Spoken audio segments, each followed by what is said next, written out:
Yes, welcome back to what is likely to be my final draft rankings for the season. Everything is done now. We've had the combine a couple of weeks ago, so I've kind of gathered all the information, that back end of the season, the performances, the levels that these players have played at across whether it be VFL, under 18, national championships, all of that stuff has happened now. So we can kind of start to correlate the data a little bit and make some definitive decisions leading up to this draft. Now, keeping in mind that this is not a mock draft, so I'm not trying to tie these players to any particular club. It's sort of where I would pick them kind of if I was given that decision, I suppose, if you want to look at it that way. And that sort of, the high-end upside comes into that, the ready-made, the performance players come into that as well. And I think this 2025 crop has been one of the more difficult ones to try to balance that out with the players that are consistent, that perhaps are more ready to go in the AFL but don't necessarily have that upside, but they have the performances down on the table compared to those guys that have the upside but probably haven't shown absolutely everything. And that's been difficult in this draft crop. And I think it's been difficult with those guys. There's been a few sort of red herrings across the season, which probably sounds harsh, but guys that you kind of think are going to explode. They have a lot of athleticism, a lot of dynamism, and you think this guy could be the guy, and then it hasn't really happened throughout the season for whatever reason. Sometimes that's injury, sometimes it's consistency, but it has made it difficult to judge, which has probably painted my my thoughts around it a little bit. I think I have probably gone a little bit more conservative with this draft, but nonetheless, I've kind of talked about that too much in the intro. So let's get stuck in now. I have considered a lot of different stuff throughout this draft rankings. Obviously, you've got the kind of the performance and the combine probably as your two sort of performative things that you're looking at. Within that, you've obviously got athleticism, you've got technical skills, you've got the mentality and decision making that you're all kind of trying to project how that's going to look at AFL level.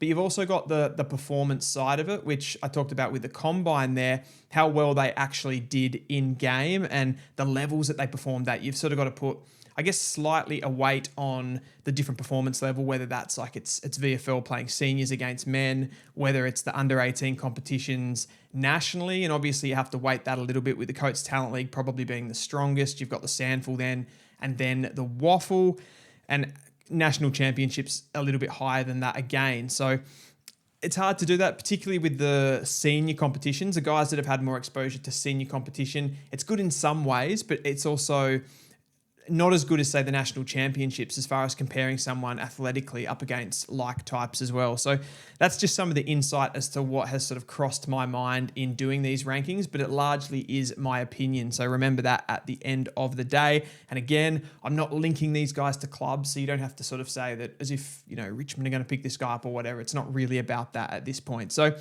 coming in at number one in my rankings, no big surprises. He's sort of been intermittently, I have had Cooper Duff-Tytler in this position very early in the season, but for large parts, probably since the champs, to be honest. That's when he really cemented his name here.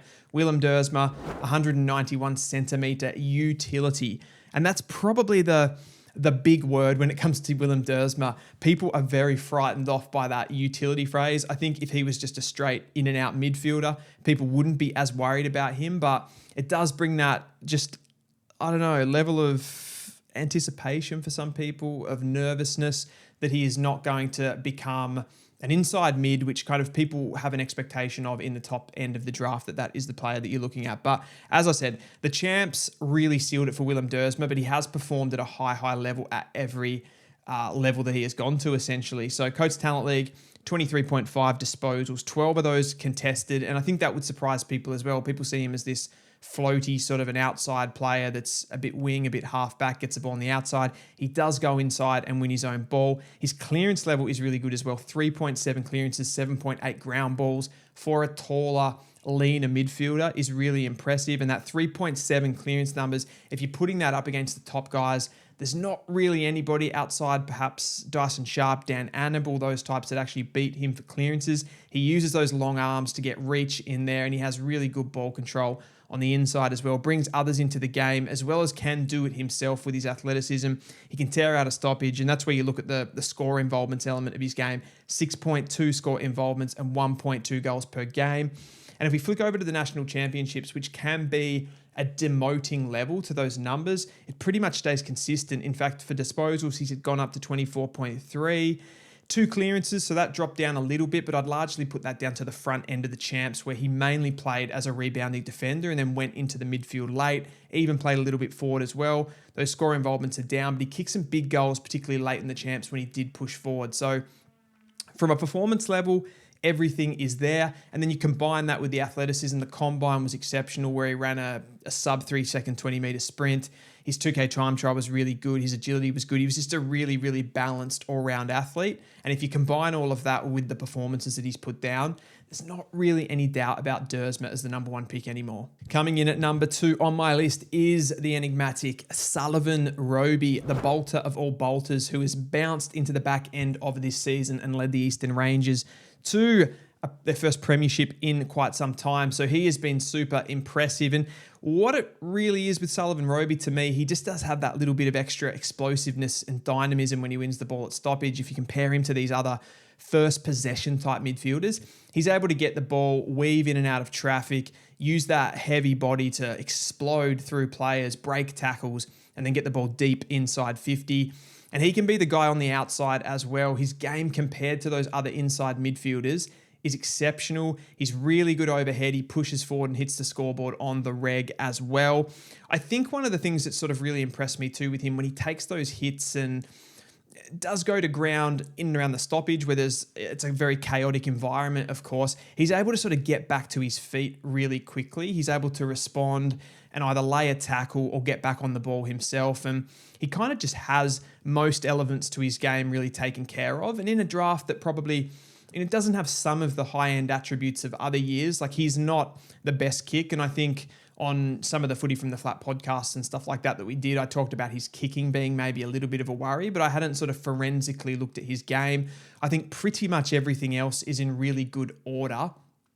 And you're comparing him to other players in the draft, right? You can compare him to current AFL players and say, yeah, his foot skills maybe aren't the best. He can't hit those sort of precision kicks inside forward 50, but he does most other things at a really, really high level. And in this, I think, of course, there will be an element of risk with Roby. We didn't see him exposed at national championships, but he did play 9 games for the Eastern Rangers in the back end of the year. And I think when you counter in the fact that that had finals involved in it, and he was a big game player, particularly the wildcard round, he had 40 disposals and 3 goals. And then he backed that up in the grand final with 4 goals as well to be one of the best players on the ground for Eastern Rangers. His semi and his quarterfinals were really, really high level as well.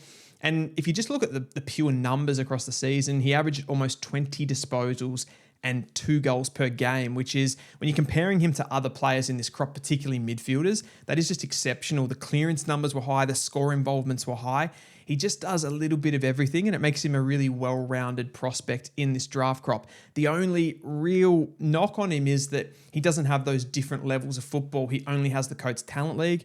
I would maybe be a little bit more skeptical of that if it was the Waffle or it was a Sandful, as they probably lack the depth of the Coates Talent League, but playing that back end and through the final shows that he can do it, and he has transferable traits to the AFL level. The other element to Roby is that infamous growth spurt. The fact that he grew like 20 centimeters in such a short period of time just bodes really well for me, because it means that the way that he was playing his football in previous years was that of a smaller player and would have developed those sort of innate ground skills that midfielders and small forward type players have. And then he's grown to become a more physical, powerful unit. And he still has those sort of innate skills as well. So kind of from an evolutionary point of view, really does help Roby overall. And he just stands out to me as one of the top prospects in this crop. And number 3, I have probably played it safe a little bit here. I just think, again, when you talk about balance and decision making and technical skills, this guy kind of has it all. Probably had a less than impressive combine. But overall, when you think back to the performances that he had in last year's national championships, in the Futures game earlier this season, if it wasn't for injury, we could be talking about this guy as the number 1 pick. Zeke Uland, 180 centimeters.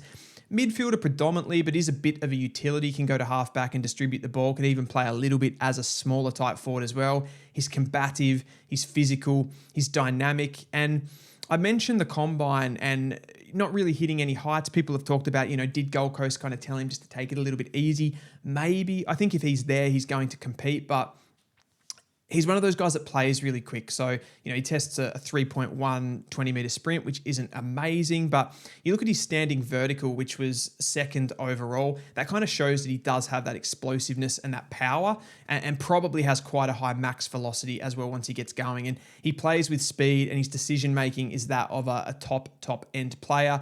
He can kick the ball like Errol Goulden. That's probably been a lazy comparison throughout the year, but there are similarities there with the way that he strikes the ball. He has those difficult kicks. He can go around the body, come out of congestion, and still make those really, really difficult kicks, which can't be said about everyone in this crop. There's a lot of straight line kickers. He can go around the body, which just brings another dimension to be able to change those angles and get scores on the board ultimately. He kicks goals when he goes forward. He's pretty good overhead as well. I mentioned that standing vertical, which kind of just shows his strength off just jumping off one foot, which shows. But he's barely played football in 2025, and that's probably why he falls here to number 3 in the crop. Highly touted, but it's just so long since we've actually seen him play. He played a couple of VFL games throughout the season and did okay, but we're largely basing this off what was an incredible underage year. Coming in at number 4, I have Sam Grill, 183 centimetre. I think he's a midfielder. I mean, this is a little bit debatable and people have questioned what his exact position is, but I see him as this sort of modern, dynamic, fast-footed midfielder. He has a wicked step on him. He's got that real quick release handball when he's running in sort of tsunami style off the half-back flank. He can get into those chains and really get rid of the ball quickly, give the 1-2s, get it into space, and he's probably, in the sense that he's that modern midfielder, he's a guy that really benefits from something like the stand rule, where he can use his pace and his agility just to step around people and open up the field. He's pretty good by foot. I don't think he's the best in the crop. You got Lindsay, you got Ewell, and you got players like that, but he's really up there with his foot skills. Very tidy, very technical with his hands, with his feet. Good on the ground ball, really clean and composed, and his agility is out of this world. His combine was something of the dreams are made of, really. He went sub 6 minutes in the 2K time trial. He went sub 3 seconds, clearly sub 3 seconds in the 20-meter sprint. His agility was incredible as well. Probably the best athlete in this crop. And when you combine that with the football skills, the tenacity that he plays with, the leadership that he plays with, I think this is a slam dunk inside the top 5. I feel like in a way, the only thing that is holding people back from Sam Grill being a little bit higher is just the numbers. Probably the national championships was slightly underwhelming, but also, did anybody in that Vic Metro side have a really good tournament outside of maybe Oliver Greaves? I don't think so. I think everyone was down on output a little bit. His talent league numbers are 20 disposals, 4 clearances, which is actually a really big number. I quoted that with Dersmer at 3.7. 4 clearances is great, and 5 tackles. He does play with that real defensive attitude that I love about him. He's kind of got that little bit of a dog in him, and 0.7 goals. So he does hit the scoreboard as well from the midfield. I think people get concerned with players like this because they do feel a little bit luxury. They don't feel like the meat and the bones of your team. They more feel like some polish or sprinkle, but you can still build around this guy, and the upside is incredible to become a Zach Butters type midfielder. I think he plays with similar traits to Butters, and I think he's going to be incredible at the top level. At number 5, we have Cooper Duff Tytler, who has probably slid here a little bit in my draft rankings. There isn't, well, I'll talk you through it anyway. I mean, there's not any major reason for this other than it's probably the position thing, which is fair enough. People have talked about this all season. He was one of my favorite players really early in the season. I think potentially his back half of the year, he did plateau a little bit, albeit there were some sprinklings of excellent performances, a VFL performance in there where he did really well. He's 200 centimeters. He's consistently being compared to Luke Jackson, which I've done as well. I get it. People say it's a lazy comparison. I don't necessarily think it is. I think there are some similarities, but there are also some differences with the way that he plays as well. I think I'm going to start with Duff Tytler with the combine because it was exceptional. 2.91 20-meter sprint for a guy that's 200 centimeters is crazy. I just want to put that out there. And then he backs that up with a 6 minute and 13-second 2K time trial. That's crazy athleticism. So we have to just kind of give that a round of applause to begin with.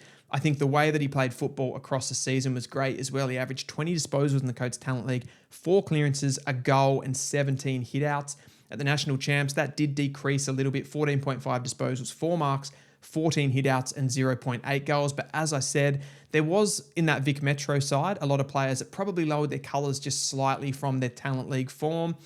But the main thing I want to do here and sort of explain why I've dropped him down to number 5 is just kind of having a look at the output, the numbers, and some of the video of the top ruckmen that have been taken recently in the draft, or top key position forward / ruckman here. So Luke Jackson went at pick 3 in that, I think it was the 2019 draft off the top of my head. His under 18 champs, he went 15 disposals, 37 hitouts and 2 marks. So if we just put that up against Duff Tytler, whether we compare it to the Talent League or the champs doesn't really matter here, but Duff Tytler doesn't have that same impact as a ruckman as far as purely in the hit-out perspective. He does have the same impact around the ground, and I think that has been Cooper Duff Tytler's greatest strength in this draft year.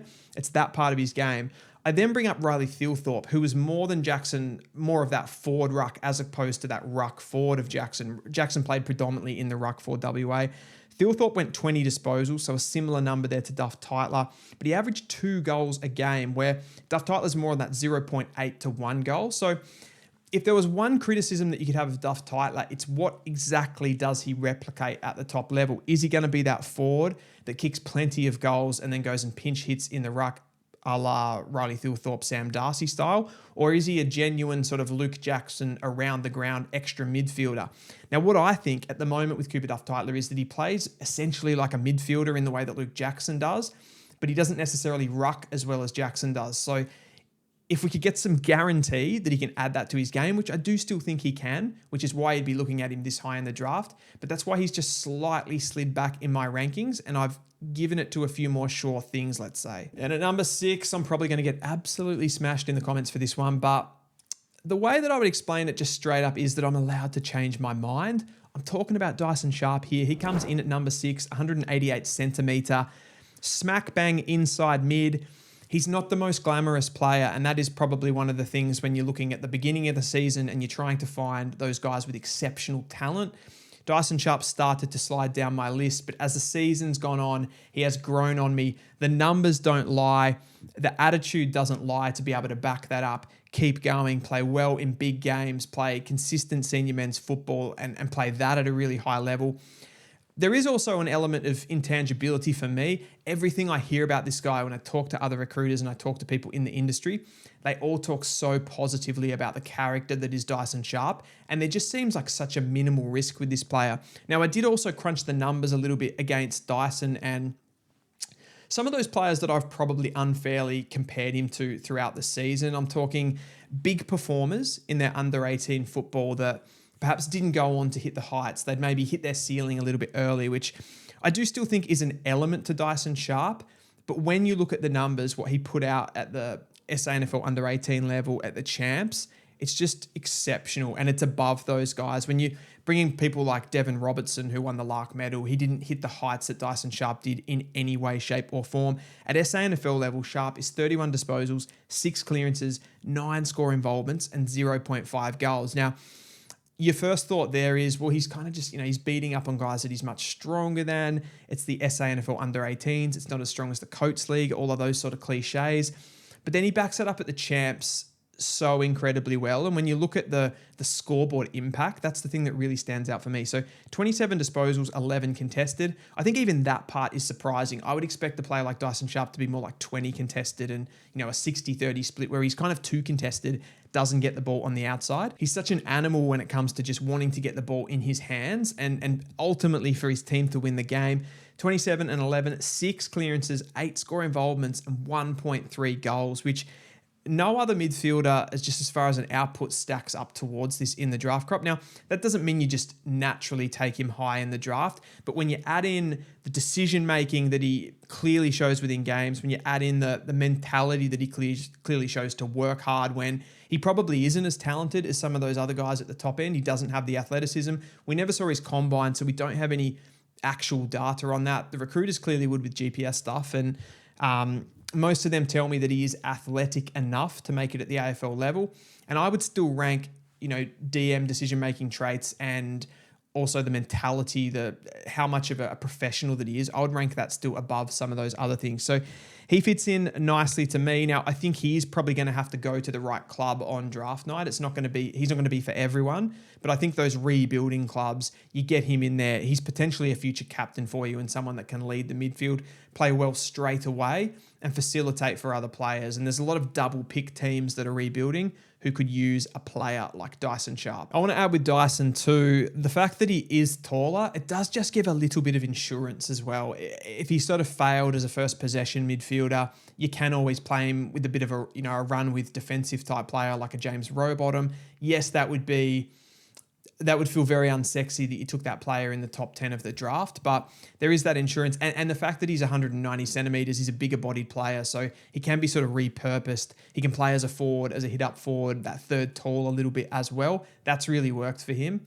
So it's a low risk play. And as I said off the top, those first possession guys that have been super consistent throughout the season, they just have a little bit less risk in this crop where some of the high-end talented players are a little bit more risky, which we'll get into as the video goes along. Coming in at number 7 is Dylan Patterson, who I've had high in my draft rankings all season. He's one of the biggest excitement factors. He's got pace, he's got explosiveness, he's got that sidestep where he can just get around players and open everything up. I also like his attitude a lot. He recently did an interview where they asked about the Gold Coast potentially not picking him up in the draft, not being able to find the points. And he basically said, that's your loss, which I really like that attitudinally. I think he's happy to go wherever to any AFL club. And I think he's going to excel at any AFL club. Now, the reason, again, he has fallen back a little bit in my rankings here, it's probably just the piece where I haven't seen him play that full-time midfield role. I kept expecting it to happen. And I think it's a big thing in this draft crop. There's a lot of players where I expected them to play a specific role at some point. They'll step into it. They'll get a little bit of exposure so we can see it. But you end up just having to take the attributes and sort of apply them to different AFL positions and go, I think he can play that role based on what he has, but I'm not 100% sure. We haven't really seen him go in and win sort of bulk clearances or anything like that and get first hands on the ball. It's been more on the outside, which he's exceptional at anyway, and he's going to thrive in that role, but it has been mostly from half back, which has just put him back slightly for me. He averaged 19.8 disposals from 4 games at the Champs. In VFL, 16 disposals, 5 intercepts, and 1.3 tackles. So we haven't sort of seen that scoreboard impact. I would have liked to have seen him play a little bit forward, a little bit through the midfield. That's been very fleeting this season. So it's kind of projection if you want to talk about him as a mid or a forward, but definitely a very attributally rich player. Someone from an upside point of view that probably has more than many others in this draft crop, but positionally just falls back a little bit for me, and happy to go with him here at 7. Number 8 for Dan Annable, 184 centimeter midfielder, the best clearance and technical midfielder in the crop. It's probably something that's come to my attention this season, just how much those players are thriving at the moment in the AFL. If you look at a centre stoppage, around the ground stoppage, you've just got those players that are really technical by hand and can bring players into space, get the ball out by hand, just gives you such a more dominant clearance rather than those, win first possession, hack the ball forward. If you can make really good decisions with your hands around the stoppages, it's absolutely gold. And the Brisbane Lions are doing that better than anyone else with Neil and Will Ashcroft and Dunkley and McCluggage and these types of players. Just the synergy in there is incredible. And Dan Annable is going to come into that team. Now, 8 feels particularly low for Dan Annable given the season. He's averaged 30 disposals in the Talent League, 15 contested, but his outside game is decent. The big knock on Annable overall is his kicking, I would say. He also doesn't have the added size of players like Dyson Sharp, of Sullivan, Roby, who probably have just a little bit more when it comes to a forward perspective, hitting the scoreboard, kicking goals because of their size and their overhead marking, albeit Dan Annable is a pretty good mark. And I've kind of compared him to somewhat of a Josh Dunkley / Caleb Sarong. He's not as tall as Dunkley and he's not as small as Sarong. He's somewhere in between, but plays in a similar way. A very smart footballer, runs to really intelligent places to get the footy. It's just that disposal by foot that's probably the thing that it doesn't take him to a top level, maybe like a Levi Ashcroft type from last year where just pretty good by hand and foot. Annable is more of a handballer overall. But an elite season, he backed that up with a 2K time trial of 6 minutes 20, so he can run, not particularly fast, but he can a serious endurance athlete as it is. So he's going to be great. I think he'll be one of the best performed in early football if he can crack into that Brisbane team. And then at number 9, I have gone for my first key position player, if you remove Cooper Duff-Tytler, who's sort of that ruck, but genuine key defender in Xavier Taylor. He's been one of my favourite favorite players throughout this season, and he just seems to keep getting better as the season goes along. He's maybe a little bit undersized as a key defender at 191 centimeters, but I feel these medium types are actually thriving, particularly when they are behind the ball. Look at Hawthorn's defense right now. It's pretty much just littered with 190 centimeter hybrid defenders. Xavier Taylor can do everything from a defensive point of view. He can lock down the opposition's best. He can run and distribute the ball and take meters. He's really good by foot. I mean, he's not up there with the top mids and top running halfbacks in the comp, but he is very good by foot, very good technically, well-rounded, and a great agility test. I think he came in third overall. It was the 3 Eastern Rangers boys, wasn't it? So third in the agility test means when you combine that with his ground level skills and his cleanliness, like you could see this guy stepping into the midfield at some later point. That's probably not something that I envision early in his career, if at all, but I think the possibility is there and shows the flexibility and versatility of Xavier Taylor. He averaged 18 disposals, 6 marks, 2.7 intercepts, and 2.5 spoils, kind of just highlighting that rounded nature. And 18 disposals, people probably sneer at that a little bit in the draft, but you got to remember the games are shorter, right? So he's probably closer to mid-20s for an AFL game. He was best on ground in the Talent League Grand Final, and I weight that really, really highly. His national championships, again, like most of those Vic Metro guys, probably wasn't the best overall. He still was very solid amongst that, but I feel like even Max Condigianis probably stood out a little bit more than Xavier Taylor, but Vic Metro they were a little bit disjointed and didn't have too many great games, but in that Eastern Rangers team, he definitely shone overall. And another Eastern boy rounds out my top 10. This is Lockie Dobeston, the wizard of the Eastern Rangers, the new wizard after Nick Watson. An incredible season, 16 games in the Coates Talent League where he averaged 16 disposals, 5 tackles, 6.9 score involvements, and 2.4 goals. It's difficult to highlight how impressive that is. That is, if you compare that to Watson in his draft year in the Coates Talent League, he kicked 1.2 goals to Lockie Dobeston's 2.4. That is incredible.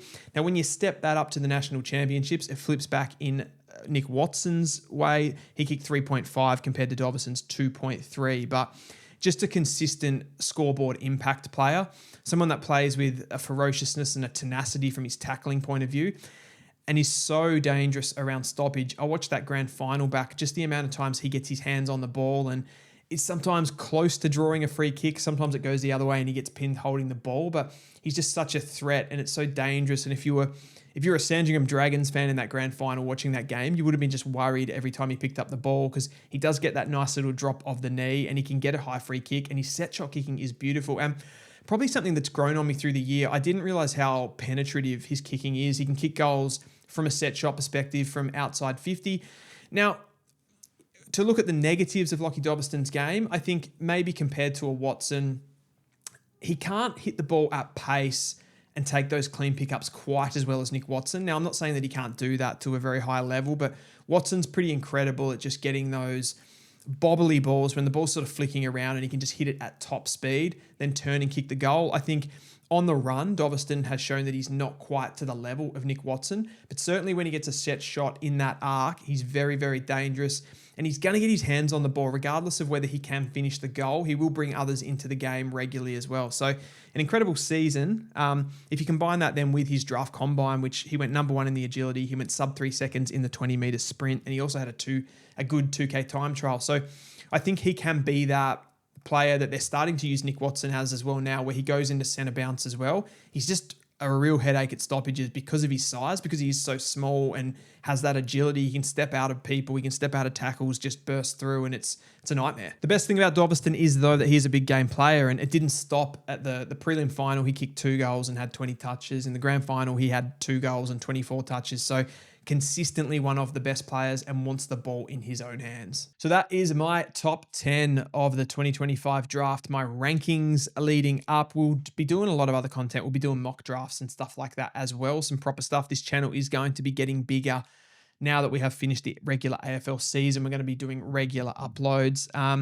I'll try to bring this out as a bit of a series. So we'll do 10 to 20 after this, and then I'll probably do like a larger video from 20 to 50 or whatever. But this is cool. This is sort of like laying it down, getting us started for that run into the draft. And you probably have a lot of questions about players that weren't in there. Where does this guy fall? Let me know those questions in the comments below and I'll try to get back to them for you. But essentially, this is my top 10 at season's end. As I said, it was trying to correlate all that data with, performance and upside and athleticism and all of that kind of stuff. You're trying to put all of the pieces into the pie, and this is where I have landed. Let me know what you think in the comments below, and I'll see you in the next video.